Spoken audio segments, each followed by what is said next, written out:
bersyukur masuki hadirat-Mu, membawa pujian bagi-Mu Yesusku. Ku memandang wajah-Mu, bersuka di depan-Mu, sambil menceritakan kasih-Mu. Ku mengangkat tanganku, bersorak-sorai bagi kebaikan-Mu. Engkau baik, sangat baik, kasih setia-Mu tak pernah berubah. Engkau baik, sangat baik, kasih setia-Mu tak pernah berubah.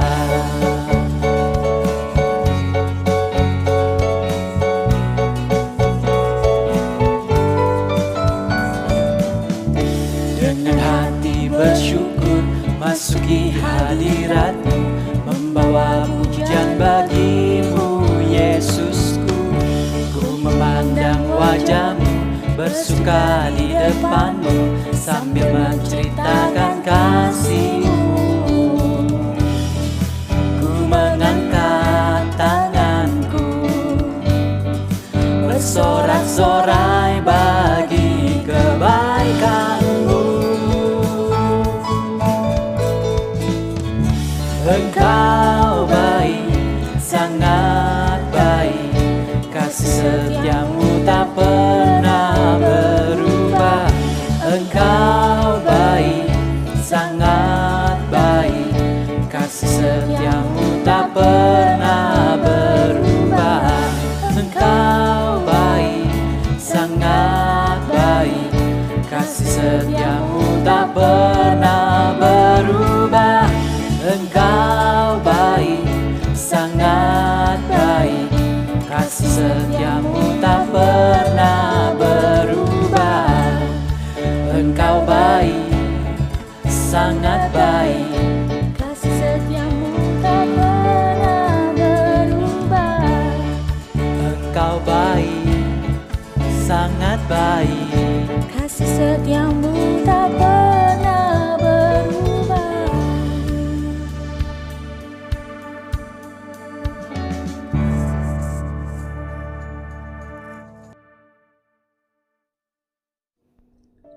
Shalom saudara-saudaraku yang kekasih di dalam Tuhan Yesus Kristus. Puji Tuhan kalau hari ini Minggu tanggal 2 Maret tahun 2025 kita masih diberi kesempatan hidup dan beribadah. Tuhan Maha Baik. Selamat ulang tahun saya ucapkan untuk saudara-saudariku yang berulang tahun. Doa saya semoga saudara sehat rohani dan juga sehat jasmani. Diberkati Tuhan apa yang saudara kerjakan, sehingga hidup saudara bisa dipakai untuk mempermuliakan Tuhan. Amin. Hari ini dan selama bulan ini kita akan mempelajari mengenai Yesus Kristus.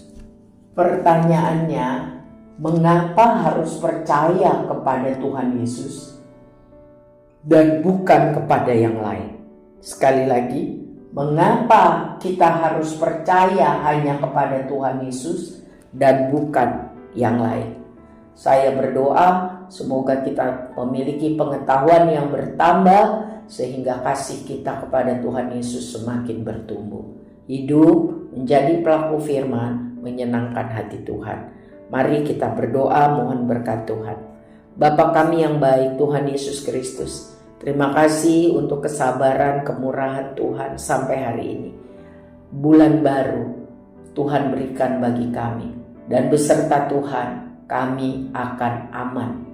Tuhan Yesus, mohon ampun buat semua dosa salah kami kepada Tuhan dan sesama. Kuduskan kami karena anugerah dan belas kasihan Tuhan. Kami mau mempelajari rangkaian pelajaran firman Tuhan. Kami rindu mengenal Tuhan lebih dalam dan mengasihi Tuhan lebih sungguh. Kami mohon berkat Tuhan di dalam nama Tuhan Yesus. Amin. Saudara-saudara, seri pelajaran firman Tuhan ini diambil dari penuntun Alkitab praktis yang dikarang oleh Bapak Pendeta Eri Kunarto. Pertama kali ada 3 jenis manusia. Yang pertama secara iman ya, orang ateis, mereka 100% tidak percaya bahwa Tuhan itu ada. Yang kedua, orang agnostik, orang yang tidak punya pengetahuan mumpuni tentang Allah, ragu-ragu tentang Tuhan, itu ada apa enggak ya? Ragu-ragu. Yang ketiga, orang yang sungguh percaya bahwa Tuhan itu ada. Jika kita mau membuka pikiran dan hati kita, ya, kita akan melihat bahwa Tuhan itu memang ada. Ya. Dia ada melalui ciptaannya, kreativitasnya. Kalau kita lihat benda-benda angkasa, ya, jenis-jenis binatang dan tumbuh-tumbuhan, kita tahu itu Tuhan yang menciptakannya. Kita juga bisa tahu bahwa Tuhan ada melalui hati kecil atau hati nurani atau suara hati kita yang mengajar kita untuk melakukan yang benar, ya, yang menasehati kita, ya. Dan kita juga bisa tahu bahwa Tuhan itu ada melalui sejarah hidup kita dari kecil sampai hari ini. Bukankah kita mengalami berkali-kali kebaikan, kesabaran, pertolongan Tuhan?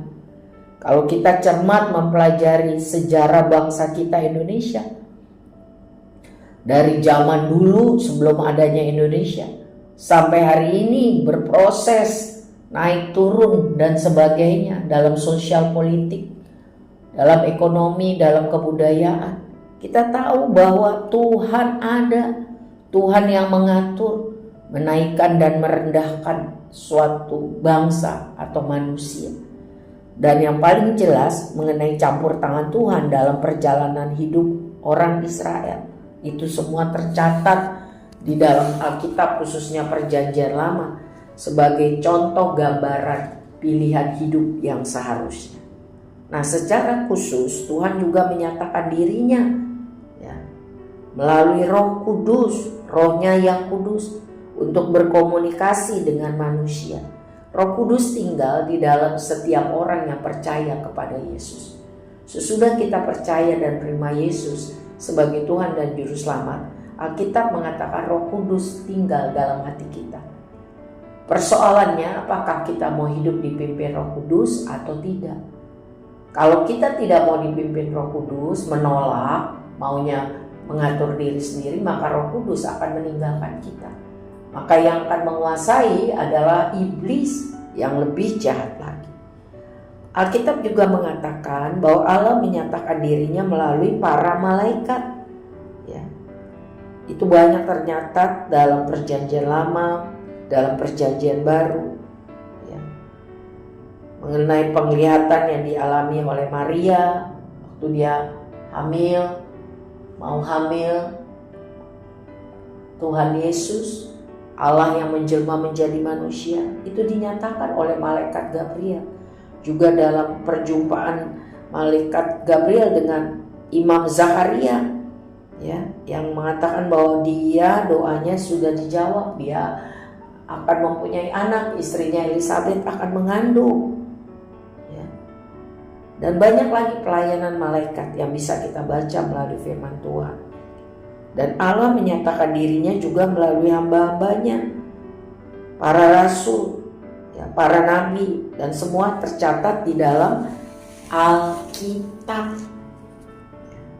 Lalu Allah menyatakan dirinya juga melalui karunia-karunia roh, pernyataan roh, Roh Kudus, untuk kepentingan jemaat, untuk membangun, untuk meneguhkan, untuk menegur, untuk menasehati, agar jemaat Tuhan sungguh-sungguh hidup di dalam kekudusan dan kebenaran.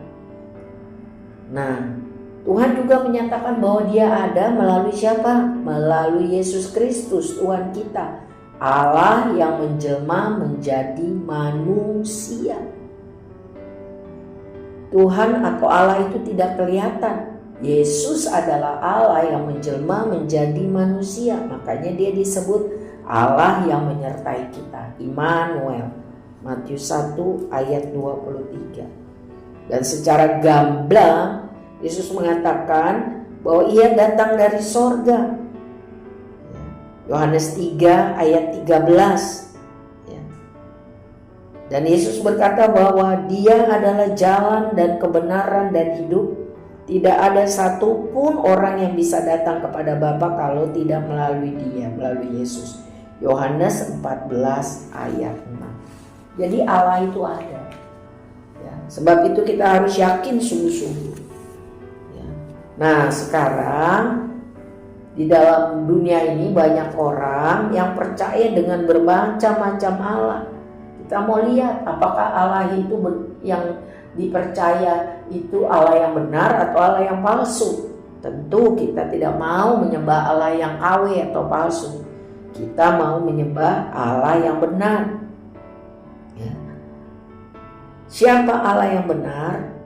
Hanya satu, yaitu Allah pencipta langit dan bumi. Allah yang menciptakan langit dan bumi, Allah yang berkuasa, Allah yang daripadanya berasal segala sesuatu, Allah yang menciptakan kita juga. 1 Korintus 8 ayat 5 sampai 6. 1 Korintus 8 ayat 5 sampai 6. Memang benar ada banyak Allah tanda kutip dan banyak Tuhan tanda kutip. Namun bagi kita hanya ada satu Allah, yaitu Bapa yang daripadanya berasal segala sesuatu dan yang untuk Dia kita hidup. Dan satu Tuhan saja, yaitu Yesus Kristus, yang olehnya segala sesuatu telah dijadikan dan yang karena Dia kita hidup. Jadi Allah yang benar adalah Allah pencipta langit, bumi, dan segala isinya. Ya, hanya ada satu Allah yang benar, ya, tidak KW, yang kita kenal di dalam nama Yesus Kristus Tuhan kita. Apa ciri Allah yang benar? Dia pencipta langit dan bumi. Bukan Dia diciptakan dari kertas, dari batu, dari kayu, bukan. Dialah yang membentuk langit, menjadikan bumi. Allah yang benar itu juga Allah yang berkuasa untuk menyelamatkan, juru selamat bagi umatnya. Bukan sebaliknya penghancur umatnya. Bukan juga yang mendorong umatnya menjadi sesat, bermain judi, berbuat maksiat, bahkan bunuh diri. Itu Allah yang palsu. Allah yang benar itu roh adanya. Bukan emas, bukan perak, bukan tembaga, batu atau kayu. Bukan manusia yang udah meninggal juga yang harus disembah sebagai Allah. Tidak. Allah yang benar itu kudus, benar, bukan sebaliknya. Allah yang benar itu juga penuh kasih, penuh kesetiaan. Allah yang benar itu juga adil, tidak pilih kasih, dan Dia juga setia. Coba saudara ingat-ingat, Allah yang benar itu juru selamat. Allah yang benar itu pencipta langit dan bumi serta segala isinya. Ia baik, setia, adil, kudus. Jangan main-main soal kudus dan benar ini. Orang yang menyembah Allah yang benar seharusnya tambah hari tambah seperti apa yang dia sembah, kudus dan benar. Ada berkat yang tersedia bagi orang yang sungguh-sungguh percaya dan mengandalkan Allah yang benar. Saudara, mari kita buka Mazmur 23 ayat 1 sampai 6. Berkat yang tersedia bagi orang yang sungguh-sungguh percaya menerima Allah yang benar itu. Tuhan adalah gembalaku. Ini bahasa majas atau perumpamaan. Takkan kekurangan aku. Ia membaringkan aku di padang yang berumput hijau. Ia membimbing aku ke air yang tenang. Ia menyegarkan jiwaku. Ia menuntun aku di jalan yang benar oleh karena namanya. Sekalipun aku berjalan dalam lembah kekelaman, aku tidak takut bahaya, sebab Engkau, Tuhan, besertaku. Gadamu dan tongkatmu itulah yang menghibur aku. Engkau menyediakan hidangan bagiku di hadapan lawanku. Engkau mengurapi kepalaku dengan minyak, pialaku penuh melimpah. Kebajikan dan kemurahan belaka akan mengikuti aku seumur hidupku, dan aku akan diam dalam rumah Tuhan sepanjang masa. Apa yang dikatakan ayat-ayat ini tentang Tuhan yang hebat, yang berkuasa, gembala yang baik bagi orang-orang yang sungguh-sungguh percaya kepadanya, yang diibaratkan sebagai domba peliharaan Tuhan. Tuhan yang berkuasa itu akan mencukupkan kebutuhan jasmani dan rohani. Tuhan yang berkuasa itu akan menyegarkan jiwa yang susah, yang lemah, dan akan dituntun ke jalan yang benar. Tuhan yang Maha Kuasa itu menyertai, melindungi, menghiburkan. Dunia ini penuh dengan susah dan air mata, betul. Tapi kalau kita sungguh-sungguh percaya kepada Tuhan yang benar, di lembah air mata sekalipun ada penyertaan, perlindungan, dan penghiburan Tuhan. Amin. Tuhan yang berkuasa itu membela dan tidak mempermalukan orang yang sungguh-sungguh hidup percaya dan mengasihinya. Tuhan mengurapi dengan kuasa. Kebajikan, kemurahan, kasih setia akan mengikuti orang yang sungguh-sungguh percaya kepada Tuhan yang benar. Dan akhirnya kalau selesai hidup di dunia ini, maka Tuhan yang benar itu menyediakan tempat kehidupan yang kekal. Tidak ada susah, tidak ada air mata, tidak ada sakit penyakit. Hidup kekal, bergembira, aman, nyaman bersama Tuhan. Amin. Ya. Sebab itu saudara-saudara, kita harus sungguh-sungguh percaya bahwa Tuhan itu ada. Dan selain percaya, percayanya jangan salah, harus kepada Tuhan yang benar. Tuhan yang benar kita tahu itu ada di dalam Yesus Kristus. Dia satu-satunya juru selamat kita, pencipta langit dan bumi. Dia adalah penolong kita. Dia adalah gembala yang baik. Dia perlindungan kita. Dia hakim yang adil yang akan datang segera. Nah, mari kita lihat siapa Yesus. Ya, ada banyak pihak yang bisa menyaksikan ya, siapa Yesus. Menurut kesaksian malaikat yang ditampakkan kepada Yusuf ketika mengandung Maria, ya, malaikat menjelaskan kepada Yusuf ya, melalui mimpi bahwa Maria tunangannya mengandung dari Roh Kudus. Ya. Dan juga ketika malaikat bicara kepada Zakaria bahwa dia akan memperoleh anak, doanya dan istrinya didengar Tuhan. Akan lahir Yohanes Pembaptis yang akan mendahului kedatangan Tuhan, mempersiapkan jalan bagi Tuhan. Lukas 1 ayat 17. Siapa Tuhan? Yesus Kristus. Ya, Yesus Kristus jadi kesaksian malaikat ya, bahwa Yesus Kristus itu dikandung dari Roh Kudus dan dia adalah Tuhan. Selanjutnya menurut kesaksian para rasul Simon, Petrus dan juga Rasul Yohanes bahwa Yesus adalah Mesias, anak Allah yang hidup, Matius 16 ayat 16. Sedangkan di dalam Yohanes 1 ayat 1 14 sampai 18, Rasul Yohanes mengatakan, siapa Yesus? Yesus adalah Allah yang menjadi manusia. Haleluya.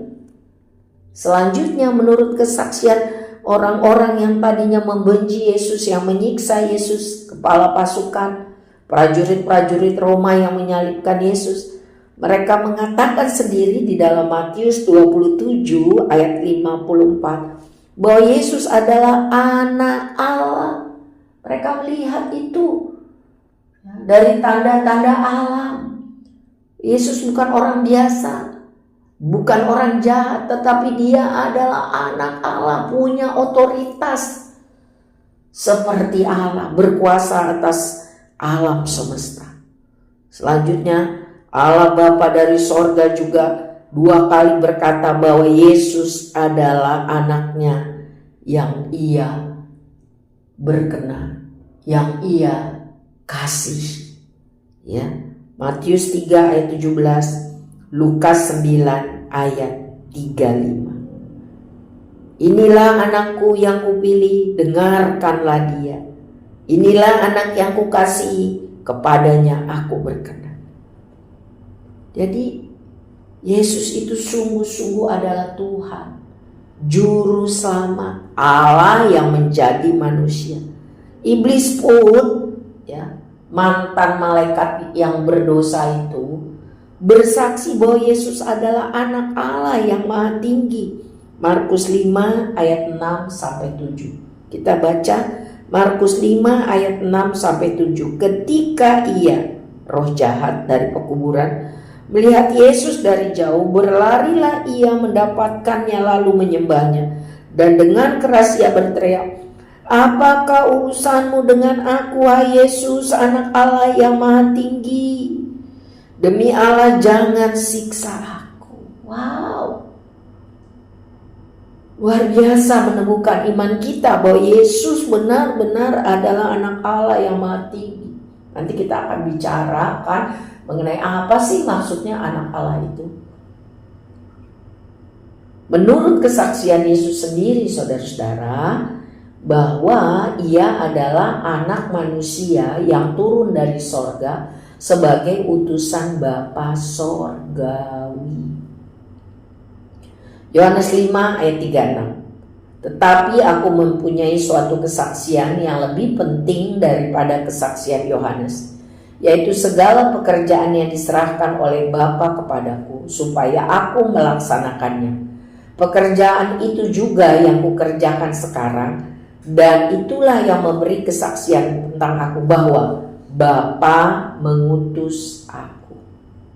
Yohanes 3 ayat 13. Tidak ada seorang pun yang telah naik ke sorga selain daripada dia yang telah turun dari sorga, yaitu anak manusia. Jadi Yesus adalah anak manusia yang turun dari sorga sebagai utusan Bapa sorgawi. Kesimpulannya, Yesus itu Allah yang menjelma menjadi manusia, 100% Allah dan 100% manusia. Nah, sekarang kita lihat apa sih maksudnya kata anak Allah. Bukankah berarti Allah beranak? Bukan, saudara. Saudara tahu ya, anak kunci bukan artinya kunci beranak, punya anak. Bukan, itu gaya bahasa. Itu istilah, ya, bahwa benih Yesus berasal dari Allah. Seperti yang dikatakan Gabriel kepada Maria, kepada Yusuf, bahwa Roh Kudus itu yang ada di dalam, berproses dalam peranakan Maria, sehingga dia mengandung benih Yesus yang berasal dari Allah, bukan dari benih Yusuf atau laki-laki. Ya. Ini kuasa dan kebesaran Allah yang dinyatakan sehingga Maria perawan itu mengandung firman Allah yang menjadi manusia. Saudara bisa baca di Matius 1 ayat 18, Lukas 1 ayat 35. Jadi pengertian anak Allah adalah benih Yesus berasal dari Allah. Yang kedua, karakter Yesus itu seperti Allah karena dia memang Allah. Karakternya, sifat, sikap, kebiasaannya, dia kudus, dia benar. Karakternya. Yang ketiga, dia adalah gambaran Allah, sama serupa seperti Allah. Allah tidak dapat dilihat manusia, tetapi Yesus dapat dilihat oleh manusia pada zamannya. Sama sekarang kita tidak bisa melihat Roh Kudus, tapi rohnya Tuhan Yesus yang tinggal di dalam hidup orang yang percaya dan mau hidup taat kepada Yesus. Tapi dia ada. Sama kita tidak bisa melihat angin, tetapi kita bisa merasakan angin. Jadi anak Allah di sini berarti gambaran Allah. Selanjutnya anak Allah berarti punya otoritas, wakil resmi dari Allah bagi dunia ini. Ya. Selanjutnya Yesus itu anak Allah karena dia memancarkan kemuliaan Allah, cahaya kemuliaan Allah. Ya. Ibrani 1 ayat 1 sampai 3. Ia telah berbicara kepada kita dengan perantaraan anaknya. Ia adalah cahaya kemuliaan Allah, gambar wujud Allah. Jadi anak Allah bukan berarti Allah beranak ya. Yesus anak Allah adalah gambaran, gaya bahasa bahwa benihnya berasal dari Allah, bukan dari manusia. Bahwa Yesus berasal dari Allah, dia punya karakter persis seperti Allah. Adil, benar, kudus, kasih, berkuasa.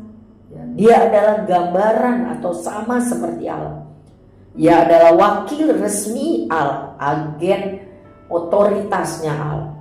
Dia adalah cahaya kemuliaan Allah. Sampai di sini semoga kita mengerti. Nah, apa sih tujuan kedatangan Yesus ke dunia? Sehingga kita harus hanya percaya kepada Tuhan Yesus dan bukan kepada yang lain. Perhatikan saudara, ini bagian akhir. Yesaya 53 ayat 1 sampai 12. Ini bicara mengenai tujuan kedatangan Yesus ke dunia. Intinya, ia datang untuk menanggung penyakit, kesengsaraan, pemberontakan, kejahatan kita. Upah dosa ialah maut. Tetapi kasih Allah yang besar kita terima dalam Yesus Kristus Tuhan kita. Ia datang untuk menyelamatkan kita. Ia adalah korban penebus salah kita. Ia membenarkan kita oleh hikmat-Nya. Ia menanggung dosa kita yang mau percaya dan menerima Dia.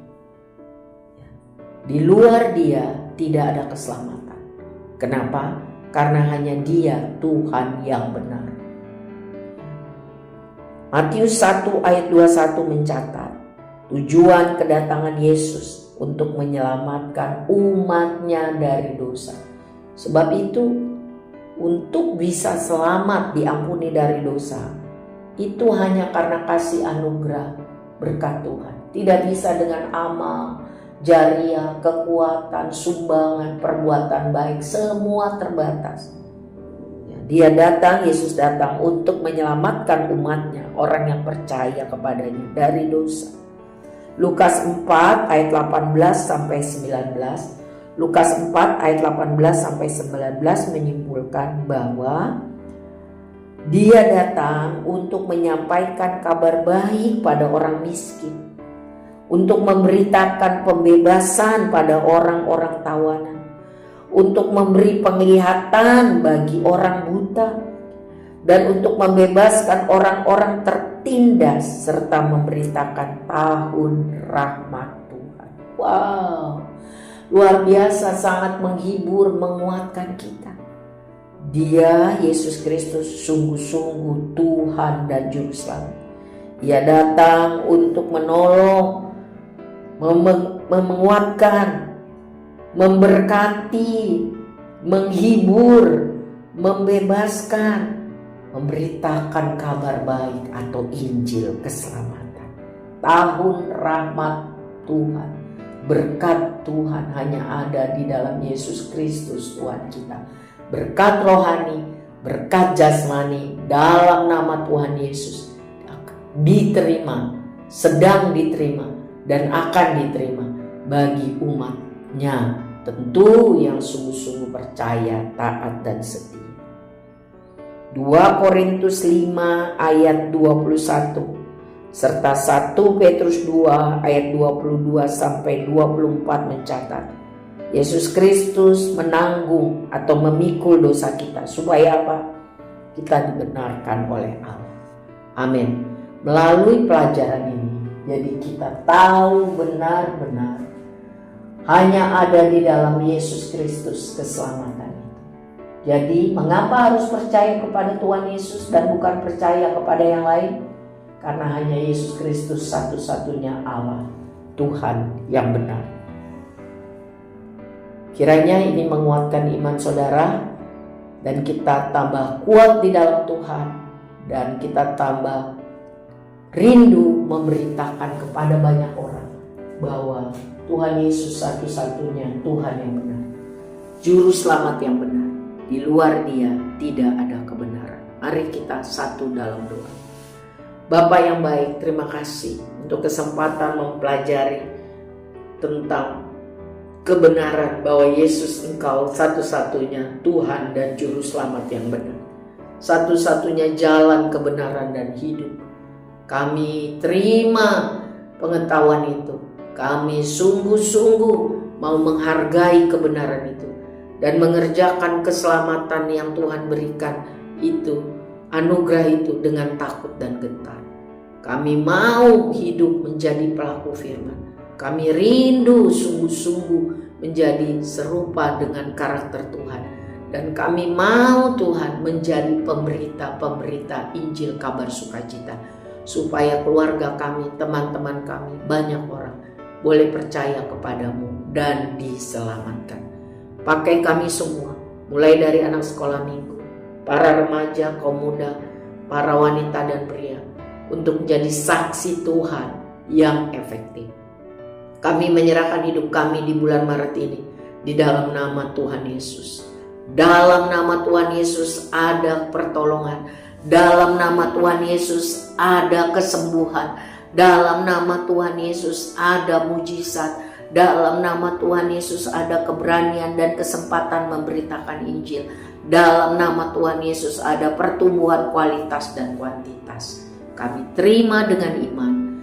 Mari angkat tangan kita, terima dalam iman dengan dalam nama Tuhan Yesus. Kasih Allah Bapa yang sempurna dan kekal bagi kita, cinta Tuhan Yesus dan penyertaan Allah Roh Kudus membuat kita semakin teguh di dalam Yesus Kristus, Tuhan dan Juru Selamat kita satu-satunya. Dalam nama Tuhan Yesus mari kita katakan amin. Immanuel saudara, Tuhan beserta kita. Semangat.